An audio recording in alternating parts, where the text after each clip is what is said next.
have seen a string of lawsuits targeting the fossil fuel companies. Some of the plaintiffs making the argument that was so successful in suits against the tobacco industry, basically that the companies knew the threat posed by their products but misled the public, and that there was no cause for alarm.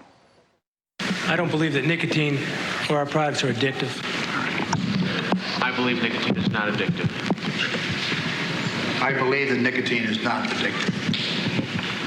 I believe that nicotine is not addictive. 4 years after tobacco executives went before Congress and claimed, absurdly, that their products were not addictive, the nation's largest tobacco companies agreed to pay hundreds of billions of dollars to help pay for the damage their products had caused. Now, a similar reckoning may be coming for the nation's fossil fuel companies.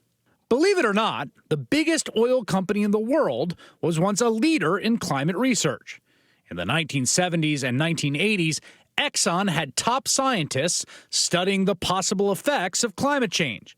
It even modeled its research division on Bell Labs.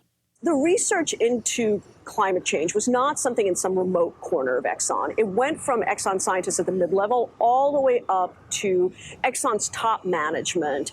The company was aware of the scope of the problem it faced.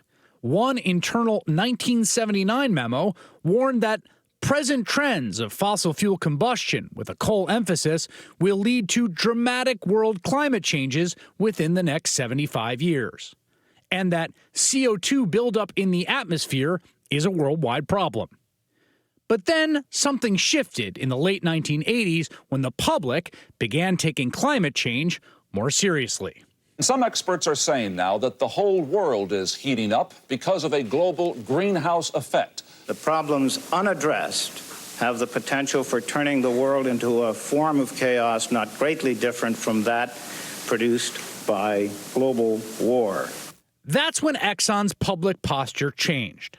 Exxon started to recognize that the UN and others were going to come up with maybe a global policy to cut back on greenhouse gas emissions, and it was going to affect their bottom line. This wasn't a remote issue anymore. It was something that they needed to address now, and they chose to address it by playing up the uncertainty and using a narrative that went counter to science.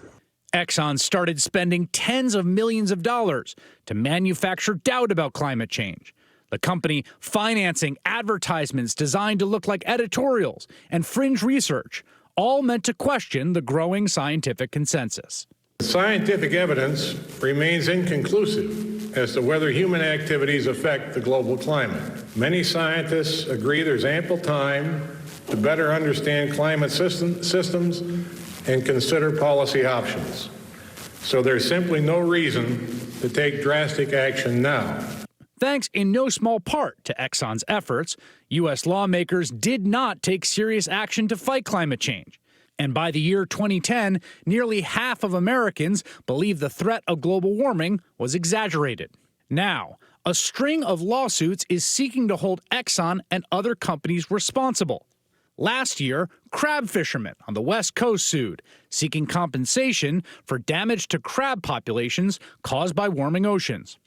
More than a dozen cities and counties have filed lawsuits, seeking billions to offset the costs of mitigating climate change. And 3 states launched investigations into Exxon and other oil companies, with New York and Rhode Island filing suit last year. As the court battles have ramped up, a warming world has been left to wonder what might have been. What if Exxon had continued down the path of accepting climate change, being a good faith actor in all of this, working with the government? Where would we be right now if the biggest oil company in the world, a leader in industry, had done that? And so that's the question, right? Where would we be right now? Up next, my interview with the man who has been sounding the alarm for decades, former Vice President Al Gore, the evolution of the climate discussion, what's changed, and the crucial work to be done now.